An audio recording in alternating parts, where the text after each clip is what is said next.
Hello everyone, कैसे हैं आप लोग। Welcome back to the channel. आज हम लेके आए हैं आपके लिए chapter number 5 that is accounting standards. ये एक बहुत ही छोटा सा टॉपिक है लेकिन इंपॉर्टेंट भी है आपके लिए अकाउंटिंग पर्पस से। ठीक है, तो हम आज समझेंगे इस वीडियो में कि अकाउंटिंग स्टैंडर्ड्स क्या होता है, इनकी पर्पस क्या है, क्यों जरूरी है, हम इनको क्यों पढ़ते हैं और ये कितने टाइप कर होते हैं। तो कितने टाइप के अकाउंटिंग स्टैंडर्ड्स हैं हमारे पास, उनका एप्लीकेशन कहाँ होता है और क्यों जरूरी है, and how they are different from GAAP, इनके बारे में पढ़ेंगे। तो स्टार्ट करते हैं सबसे पहले कि अकाउंटिंग स्टैंडर्ड्स होते क्या है। देखिए, अकाउंटिंग स्टैंडर्ड एक सेट ऑफ रूल्स हैं जो कि लेड डाउन किए हैं हमारे इंटरनेशनल अकाउंटिंग बॉडीज ने। जो भी हमारी इंटरनेशनल अकाउंटिंग बॉडी है उन्होंने हमारे लिए रूल बनाए हैं जिसमें इंटरनेशनल लेवल की जो कंपनीज हैं या जितने भी कंट्री हैं उनके जितने भी अकाउंटिंग हेड्स हैं, अकाउंटिंग हेड का मतलब अकाउंटिंग बॉडीज हैं जो कंट्री की, वो उसमें पार्टिसिपेट करती हैं। और इंडिया से कौन सी कंपनी पार्टिसिपेट करती है, तो इंडिया से ICAI एंड ICWAI, ये दो इंस्टीट्यूट हैं जो इंडिया से हमारे रिप्रेजेंट करते हैं, जो कि अकाउंटिंग स्टैंडर्ड बनाने में हेल्प करते हैं। और इसके बाद ICAI जो हमारे इंडिया की बॉडी है, ICAI आप लोगों को फुल फॉर्म पता होना चाहिए क्या है, institute of chartered accountants of India. जितने भी आप लोग देख रहे होगे इस वीडियो को, आपसे ज्यादातर लोग क्या करेंगे, CA के लिए जरूर प्रिपेयर करेंगे और CA बनने के लिए आपको इस इंस्टीट्यूट में रजिस्टर्ड करना पड़ता है। तो क्या है, institute of chartered accountants of India. ICWA क्या है, institute of cost and work accountants of India, ICWAI। तो ये दो इंस्टीट्यूट हैं जो कि इंडिया की तरफ से इंडिया को रिप्रेजेंट करती हैं in the international market. Accounting के लिए जो भी बोर्ड बनता है हमारे, तो वहां पर ICAI जो हमारे लिए है, स्पेशली ICAI फॉर्मुलेट करता है इंडिया के हिसाब से भी स्टैंडर्ड। इंडियन अकाउंटिंग स्टैंडर्ड्स जो बनाता है वो कौन बनाता है, ICAI। ठीक है, तो अकाउंटिंग स्टैंडर्ड्स हम बात करें, अभी हम बात करें ये इंटरनेशनल अकाउंटिंग स्टैंडर्ड्स होते हैं। तो इंटरनेशनल अकाउंटिंग स्टैंडर्ड वो अकाउंटिंग स्टैंडर्ड है जो कि इंटरनेशनल बॉडीज ने मिलकर बनाए हैं। और क्यों बनाए हैं, सो दैट जो भी कंट्री अकाउंट्स प्रिपेयर कर रही है, जहां पर भी अकाउंटेंट्स अकाउंट प्रिपेयर कर रहे हैं, वो एक जैसा दिखे, यूनिफॉर्मिटी हो, ट्रांसफरेबिलिटी हो, और वहां पे ट्रांसपेरेंसी दिखाई दे कि भाई ट्रांसपेरेंट है अकाउंट, कोई इसमें गड़बड़ ना हो, एक जैसा दिखे, कंपेयर करने में आसान हो, फ्रॉड और एरर के चांसेस कम हो जाए। इन सबको इंश्योर करने के लिए एक ऐसा सिस्टम लाया गया जहां पर हम अकाउंट्स को सिंपल वे में बना सकें। ठीक है, तो अकाउंटिंग स्टैंडर्ड वो गाइडलाइन है, वो रूल्स हैं जो time to time accounting bodies issue करती हैं कि भाई आप इनको फॉलो करोगे, इन रूल को फॉलो करो तो आपका अकाउंट सही बनेगा। कुछ चीज़ों में मैनिपुलेशंस होते रहते हैं, थोड़े थोड़े टाइम पे अमेंडमेंट्स आते रहते हैं, तो उन रूल में क्या क्या चेंजेस आ रहे हैं, क्या क्या नए रूल आ जाते हैं, वो सारे रूल ये सब कॉन्स्टिट्यूट करते हैं। तो अभी हम बात करेंगे इंटरनेशनल अकाउंटिंग स्टैंडर्ड्स की। तो इंटरनेशनल अकाउंटिंग स्टैंडर्ड्स क्या होंगे, वो अकाउंटिंग स्टैंडर्ड, वो सेट ऑफ रूल्स जो कि इंटरनेशनली इशू किए जाते हैं बाय इंटरनेशनल अकाउंटिंग बॉडी। ठीक है, अब ये क्यों जरूरी है हमारे लिए, इसका फायदा क्या है। इनके फायदे बहुत ही कॉमन है भाई। आप अगर कोई भी रूल को फॉलो करता है, आपके घर में, आपके स्कूल्स में बहुत जगह कहीं ना कहीं कुछ ना कुछ सेट ऑफ रूल्स बनाए गए हैं कि भाई इस टाइम पे ये काम करना है, इस टाइम पे पढ़ाई करनी है, इस टाइम पे गेम खेलना है, इस टाइम पे खाना खाना है। तो इनका फ़ायदा क्या है, आपके लाइफ में एक बैलेंस आता है, स्टडी को एक प्रॉपर टाइम, हर एक एक्टिविटी के लिए स्पेशल टाइम अलॉट हो जाता है, तो हर एक्टिविटी पे फोकस हो पाता है, ट्रांसपेरेंसी दिखती है, भाई कौन क्या काम करेगा ये भी पता चलता है, तो बहुत सारे बेनिफिट हैं। तो सिमिलरली अकाउंटिंग में जब हम रूल्स को फॉलो करते हैं तो उसके फायदे क्या होंगे, सबसे पहला रिलायबिलिटी और क्रेडिटेबिलिटी आएगी। क्रेडिबिलिटी या रिलायबिलिटी, भाई हमारा जो डेटा बनेगा, अकाउंट्स बनेंगी, वो बहुत ही एक्यूरेट बनेगी, उसमें एरर और फ्रॉड के चांसेस कम होंगे, रिलायबल होगा, ट्रस्टवर्दी होगा, कि जो भी हमारे अकाउंटिंग इन्फॉर्मेशन को देखेगा वो ट्रस्ट कर सकेगा, हाँ ये सही ही होगी इन्फॉर्मेशन। जैसे CBSE आपका रिजल्ट अगर डिक्लेयर करेगा तो आप मानते हो कि वो रिजल्ट सही है, अगर आपको कोई भी डाउट होता है तो आप उसको रीचेकिंग करवाते हो। तो सिमिलरली अगर हमने अकाउंटिंग स्टैंडर्ड्स को फॉलो किया तो हमारा जो अकाउंट्स होगा वो पहले बात तो रिलायबल होगा, ट्रस्टवर्दी होगा कि ये सही सही बना है, और सही बनाए तो क्रेडिबिलिटी भी बढ़ेगी कि भाई बैंक्स हमको इजीली लोन दे सकेंगे कि आपकी फाइनेंशियल पोजीशन सही है और इसको हम ट्रस्ट कर सकते हैं, इसके बेसिस पे आप अच्छा ही कर रहे होगे, ये मान के हम आपको लोन वगैरह मिल सकता है। दूसरा आपने देखा कंसिस्टेंसी एंड कंपेरेबिलिटी। अगर जितनी भी अकाउंटिंग फर्म्स हैं हमारी कंट्री में या इंटरनेशनली, सबने सेम अकाउंटिंग स्टैंडर्ड्स को फॉलो करके अकाउंट बनाया है, तो सबके जो अकाउंटिंग होगी वो भी यूनिफॉर्म होगी। भाई एक जैसे अकाउंट्स दिखेंगे सबके, क्या होगी वहां पर कंसिस्टेंसी आएगी। कंसिस्टेंसी क्यों आएगी? सब लोग एक जैसा ही रूल फॉलो कर रहे हो, तो अगर एक जैसे रूल को फॉलो करोगे तो अकाउंट्स भी एक जैसा ही बनेगा। उसमें कोई भी चीज अगर हमें कंपेयर करनी है, चेक करना है, तो बहुत ही इजीली हो जाएगा। तो इससे क्या होता है, हम कंपेयर कर सकेंगे, एक कंपनी अपने परफॉर्मेंस को दूसरी कंपनी से जज कर सकेगी, एक इंडस्ट्री दूसरी इंडस्ट्री से जज कर सकेगी। तो ऐसे में कंपैरेबिलिटी बढ़ जाएगी अगर आपने स्टैंडर्ड्स को फॉलो किया। रिजॉल्व्स कॉन्फ्लिक्ट, कि भाई अगर दो फर्म के बीच में कोई भी फाइनेंशियल कॉन्फ्लिक्ट आता है या दो पार्टीज के बीच में कोई फाइनेंशियल कॉन्फ्लिक्ट आ रहा है कि भाई गवर्नमेंट और हमारी जो बॉडी है इनके बीच में कोई कॉन्फ्लिक्ट अराइज हो रहा है टैक्स को लेके, फंड्स को लेके, तो ये कॉन्फ्लिक्ट कौन रिजॉल्व कर रहा है? इंडियन अकाउंटिंग स्टैंडर्ड या फिर इंटरनेशनल अकाउंटिंग स्टैंडर्ड। अब अकाउंटिंग स्टैंडर्ड्स कॉन्फ्लिक्ट को कैसे रिजॉल्व कर रहे हैं? भाई इन्होंने एक सेट ऑफ रूल दे दिया है कि आप इस गिवन गाइडलाइन के अकॉर्डिंग अगर आप बनाते हो तो आपको क्या होगा, आपके अकाउंट्स में एरर के चांसेस बहुत कम हो जाएंगे। तो जो भी प्रोसेस है, आपको अगर लगता है कि नहीं इस वैल्यू को रिकॉर्ड करना चाहिए या इस वैल्यू को रिकॉर्ड करना चाहिए, तो उन्होंने साफ साफ रूल में बता दिया है कि एसेट अगर खरीदोगे तो हिस्टोरिकल कॉस्ट पर रिकॉर्ड करना है। तो इसमें कोई कॉन्फ्लिक्ट के चांसेस ही नहीं है कि आपको पता है कि अगर आपने 2010 में कोई बिल्डिंग खरीदी थी 50 लाख की, तो उसको 50 लाख की वैल्यू पे दिखाना है, ना कि उसकी करंट वैल्यू पे। अब ये सही है या गलत है, इस पे कोई कॉन्फ्लिक्ट नहीं आना चाहिए, ठीक है। It also reduces errors and manipulation. भाई एरर के चांसेस कब आते हैं? जब आप किसी भी सिस्टम में रूल को फॉलो ना करें। अगर अकाउंटिंग में आप रूल को फॉलो नहीं कर रहे हो, you are not abided by the rules, तो वहां पे आपसे गलती भी होगी और एरर भी होगी। मैनिपुलेशन के चांसेस, यानी क्या होता है manipulation? Window dressing. Window dressing के चांसेस कम हो जाते हैं जब आप एक सिस्टम में एक रूल के अकॉर्डिंगली चलते हैं। तो अगर आपने अकाउंटिंग स्टैंडर्ड्स को फॉलो किया है तो क्या होगा, आप रूल को फॉलो कर रहे हो, रूल को फॉलो कर रहे हो तो एरर भी कम होगी और फ्रॉड के चांसेस भी बहुत कम हो जाते हैं। And last, it helps the auditors. Auditor को क्यों हेल्प करता है? भाई ऑडिटर्स कौन होते हैं? जो हमारे अकाउंट्स को चेक करते हैं और वेरीफाई करते हैं कि yes these accounts are prepared by the firm are 100% correct. तो ऑडिटर को भी हेल्प मिल जाती है अगर आपने rule wise, system wise accounts prepare किया है। जैसे एग्जाम में अगर आप जो भी टीचर गाइडलाइन देता है, जैसे जैसे बताता है, अगर वैसे ही आंसर लिखोगे तो एग्जामिनेशन में चेकर को बहुत ही आसानी हो जाती है। वो आपकी कॉपी देखे कि भाई हाँ क्वेश्चन नंबर 1 में ये आंसर पूछा गया था, यही लिखा है, आपने कुछ एब्सर्ड आंसर नहीं दिए हैं, या एक क्वेश्चन के बाद क्वेश्चन नंबर 10 आ गया, 10 के बाद क्वेश्चन नंबर 2 आ गया, 2 के बाद वापस 12 पे पहुंच गए। तो ये सिस्टम नहीं है। अगर आपने सिस्टमैटिक वर्क किया होगा तो आपके जो चेकर्स होंगे, ऑडिटर्स होंगे, उनको भी बहुत हेल्प मिलती है। क्यों? क्योंकि वो चेक कर लेगा भाई आपने स्टैंडर्ड्स को फॉलो किया है, उस स्टैंडर्ड के अकॉर्डिंगली हम आपका डेटा ऑडिट कर लेंगे। So it is very helpful in these manner कि आप अकाउंटिंग स्टैंडर्ड अगर बनाओगे तो ये फायदे आपको मिलेंगे। तो ये हो गया हमारा अकाउंटिंग स्टैंडर्ड। अब हम देखते हैं ICAI जो है इंडिया की बॉडी है, उन्होंने क्या किया है भाई, इंडिया की कंडीशन के हिसाब से अकाउंटिंग स्टैंडर्ड में कुछ मॉडिफिकेशन किए। उन्होंने कहा जो इंटरनेशनल लेवल पे कुछ रूल चल रहे हैं वो हमारे इंडिया में नहीं चल पाएंगे। इंडिया का टर्म्स कंडीशन अलग है भाई, अकाउंटिंग भी अलग है, तो हर कंट्री अपने हिसाब से थोड़ा थोड़ा मॉडिफिकेशन करती है। तो ICAI ने क्या किया, ये कौन इशू करता है, आपको फिर से रिमाइंड करा दें, ICAI institute of chartered accountants of India. उन्होंने क्या किया, इंडियन अकाउंटिंग स्टैंडर्ड बनाए। अकाउंटिंग स्टैंडर्ड जो इंडियन है वो क्या है, it is Indianised version of IFRS। IFRS क्या है, इंटरनेशनल फाइनेंशियल रिपोर्टिंग स्टैंडर्ड, जो अभी आपने पढ़े, जो ये वाले स्टैंडर्ड पढ़े, तो अकाउंटिंग स्टैंडर्ड जो होता है उसको IFRS बोलते हैं। डेवलप्ड बाय IASB क्या था, इंटरनेशनल अकाउंटिंग स्टैंडर्ड बोर्ड। तो इसी बोर्ड के अंदर ICAI और ICWAI आते थे, ठीक है।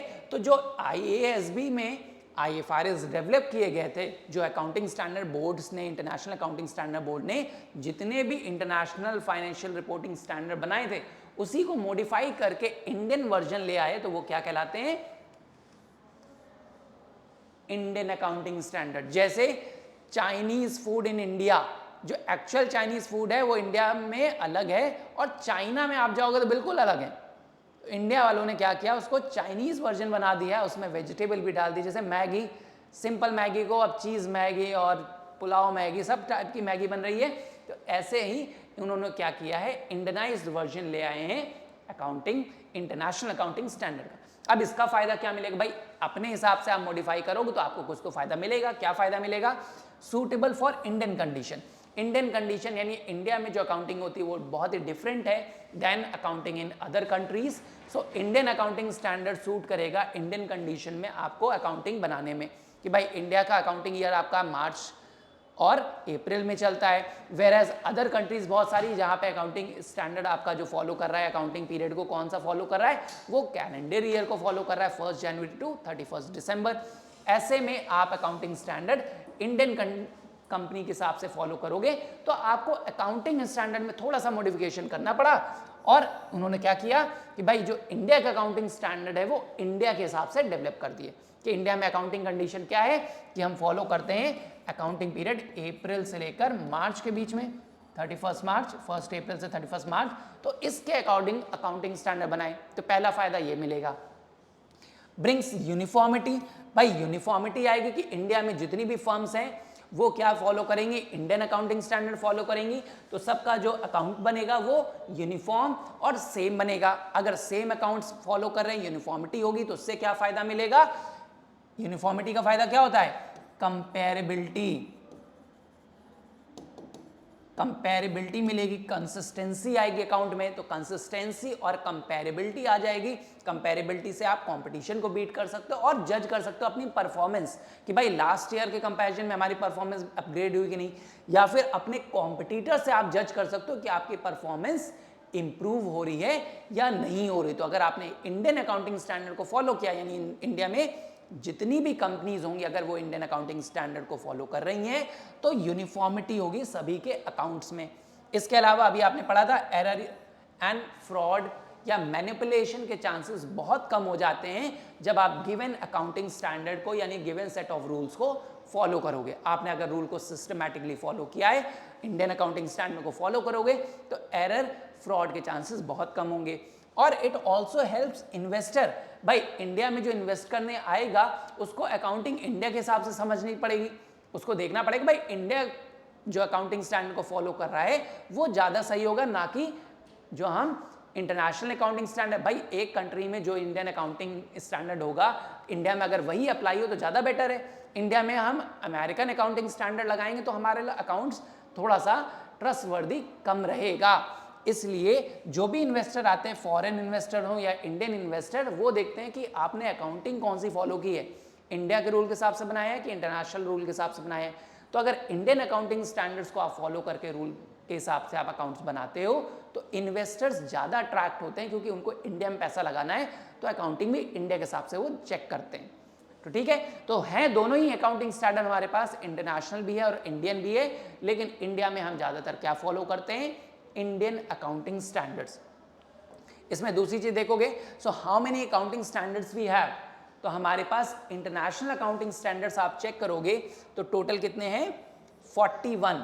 तो total 41 accounting standards we have, that is IFRS, जितने भी हमारे इंटरनेशनल अकाउंटिंग स्टैंडर्ड्स हैं। और अगर आप इंडियन अकाउंटिंग स्टैंडर्ड को चेक करेंगे, इंडियन है ये Indian accounting standard, Indian accounting standard आपके कितने हैं, आप देखोगे 32। तो 32 accounting standards we have in India, जो हमारे ICAI ने बनाए हैं। और जो इंटरनेशनल है, इंटरनेशनल हमारे जो इंटरनेशनल अकाउंटिंग स्टैंडर्ड है वो कितने हैं, 41 है।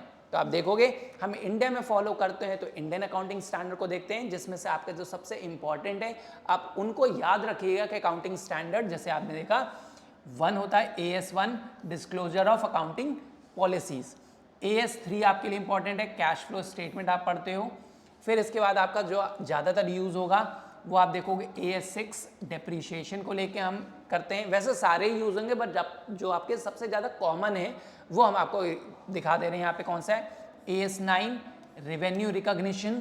फिर आप देखते हो इसमें याद रखिएगा AS13 accounting for investments, AS19 लीजेस, सबसे इंपॉर्टेंट आता है AS26 आपके लिए इंटैंजिबल एसेट्स का ट्रीटमेंट।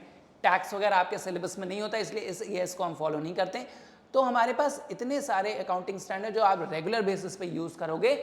सो कई बार ये ऑब्जेक्टिव क्वेश्चंस में आएगा आपका कि number of accounting standard issued by internationally और बाय इंडियन बॉडीज। तो इंडियन ने जो इशू किए हैं वो 32 हैं और इंटरनेशनल कौन से हैं, टोटल 41 अकाउंटिंग स्टैंडर्ड हैं। एक क्वेश्चन और इसमें पूछा जाता है आपसे कि what is the difference between Indian accounting standard and accounting standard. जो इंटरनेशनल अकाउंटिंग स्टैंडर्ड है ये आपका कौन सा है, इंटरनेशनल। तो इंटरनेशनल जो अकाउंटिंग स्टैंडर्ड है और इंडियन अकाउंटिंग स्टैंडर्ड में डिफरेंस क्या है। तो बेसिक डिफरेंस हम देखते हैं जो सबसे ईजी है। जो इंटरनेशनल अकाउंटिंग स्टैंडर्ड है वो बेस्ड है इंटरनेशनल अकाउंटिंग स्टैंडर्ड्स पे। जो AS है अकाउंटिंग स्टैंडर्ड, जिसको सिर्फ अकाउंटिंग स्टैंडर्ड आप बोलते हो, वो इंटरनेशनल अकाउंटिंग स्टैंडर्ड बेस्ड है। लेकिन जो इंडिया का है अकाउंटिंग स्टैंडर्ड वो किस पे बेस्ड है, IFRS, ठीक है, इंटरनेशनल फाइनेंशियल रिपोर्टिंग स्टैंडर्ड्स पे।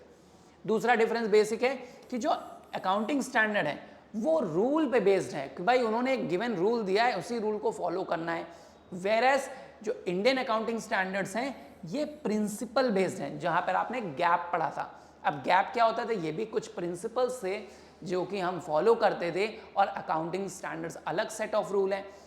प्रिंसिपल बेस्ड जो होता है वहाँ पे ऑप्शंस बहुत होते हैं आपके पास कि आप एक ट्रांजैक्शन को कई तरीके से कर सकते हो, लेकिन रूल बेस में आपके पास फ्लेक्सिबिलिटी कम होती है। आपको एक रूल गिवन है, उसी रूल से आपको अकाउंटिंग करनी पड़ेगी।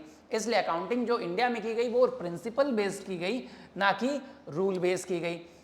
लैंग्वेज यूज्ड, भाई अकाउंटिंग करने में अगर आप इंटरनेशनल वे को फॉलो करोगे तो आपको इंटरनेशनल लैंग्वेज का यूज करना पड़ेगा, और कहीं ना कहीं इंटरनेशनल मेथड को फॉलो करोगे, इसलिए वो ज़्यादा कॉम्प्लेक्स होगी, ना कि इंडियन को। इंडियन लैंग्वेज आप इंडियन लैंग्वेज में बनाओगे तो कंपैरेटिवली इजी होगी एंड इजी टू अंडरस्टैंड होगी, ठीक है। अब यहाँ पे एक पॉइंट आता है कि भाई international accounting standard rule based था, उसने कहा कि भाई आपको हिस्टोरिकल कॉस्ट पे ही रिकॉर्ड करना है ट्रांजैक्शन को। कोई भी एसेट अगर आपने पुराने टाइम पे खरीदी थी तो उसको जो पुराने कॉस्ट पे खरीदी थी, अगर 2010 में आपने कोई प्रोडक्ट खरीदा था जिसकी वैल्यू थी 5 लाख, तो उसको 5 लाख पे ही दिखाओगे। अगर उसकी करंट वैल्यू बढ़ के हो गई है 50 लाख, तो उसको 50 लाख में नहीं दिखाओगे। जैसे एसेट में आप बिल्डिंग खरीदते हो, आपने 2010 में कोई बिल्डिंग खरीदी थी 5 लाख रुपए की, आज वो बढ़ के 25 लाख रुपए की हो गई है, तो जो अकाउंटिंग स्टैंडर्ड वो कहता है कि आप 5 लाख पे ही वैल्यू दिखाइए। लेकिन जो इंडियन अकाउंटिंग स्टैंडर्ड वो कहता है भाई फेयर वैल्यू दिखाओ, जो आज की करंट वैल्यू है उसको आप शो करिए। तो करंट वैल्यू क्या है, 25 लाख, तो ये ज़्यादा बेटर रिजल्ट आपको शो करेगा। इसीलिए आप देखते हो कि नेक्स्ट पॉइंट है कि it is not trusted by the investors, whereas Indian accounting standards are trusted by investor. यहाँ इन्वेस्टर कौन होगा, generally those who are investing in our country. हमारे इंडिया में जो इन्वेस्ट कर रहे हैं हम बात उनकी कर रहे हैं। कोई अगर अमेरिका में इन्वेस्ट करना चाहता है तो वो इंडियन अकाउंटिंग स्टैंडर्ड से इंप्रेस नहीं होगा, वो इंटरनेशनल अकाउंटिंग स्टैंडर्ड को ही फॉलो करेगा, ठीक है। और लास्ट आता है यूनिफॉर्मिटी। तो यहाँ पर यूनिफॉर्मिटी नहीं होती है क्योंकि कुछ कंपनीज इंडियन को फॉलो कर रही होंगी, कुछ अकाउंटिंग स्टैंडर्ड जो यूएस का है या बाहर का है उनको फॉलो कर रहे होते हैं, इसलिए इनके रिजल्ट में यूनिफॉर्मिटी नहीं होती। वेयरएज अगर कंपनीज इंडियन अकाउंटिंग स्टैंडर्ड्स को फॉलो करते हैं तो उनके जो सेट ऑफ रूल है, रेगुलेशन है, नॉर्म्स है, वो सेम रहेंगे, इसलिए अकाउंट्स कंसिस्टेंट और यूनिफॉर्म बनेगा, ठीक है। समझ में आया। तो इतना ही है, ये एक बहुत छोटा सा चैप्टर है जहां पर हम देखते हैं कि भाई बेसिक अकाउंटिंग स्टैंडर्ड होता क्या है और ये कितने टाइप के हैं, क्यों पढ़ते हैं इनको, तो फायदा क्या मिलेगा। देखिए अकाउंटिंग स्टैंडर्ड एक सेट ऑफ रूल होते हैं जहां पर हम देखते हैं भाई अकाउंट्स बनाने के लिए क्या क्या रूल फॉलो करने चाहिए। ये रूल कौन बनाता है, इंटरनेशनली भी बनते हैं और इंडिया में भी बनाए जाते हैं, तो हम इंडिया वाला को फॉलो करते हैं। फायदा क्या मिलता है, अगर आप अकाउंटिंग स्टैंडर्ड्स को फॉलो करोगे तो आपका अकाउंट्स रूल बेस्ड बनेगा, सिस्टमैटिक बनेगा। सिस्टमैटिक होगा तो यूनिफॉर्म होगा, रिलायबल होगा, क्रेडिटेबिलिटी बढ़ेगी, उसकी क्रेडिबिलिटी बढ़ेगी, भाई हर कोई ट्रस्ट कर सकेगा अच्छा अकाउंट से, सही है, करेक्ट है। और जब करेक्ट होगा, ट्रस्टवर्दी होगा, तो इन्वेस्टर्स भी अट्रैक्ट होते हैं। इन्वेस्टर अट्रैक्ट होंगे तो फंड्स आएंगे, कंपनी ग्रो करेगी, प्रॉफिट लॉस जो दिखेगा, फाइनेंशियल पोजीशन दिखेगी, वो ज़्यादा बेटर दिखेगी।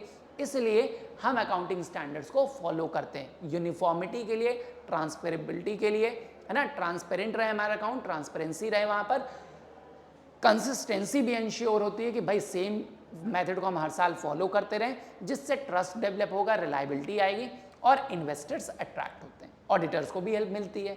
ठीक है, तो आज इतना ही रखते हैं इस वीडियो में। अकाउंटिंग स्टैंडर्ड आई होप समझ में आ गया होगा कि ये क्या होते हैं, इनको क्यों अप्लाई करते हैं।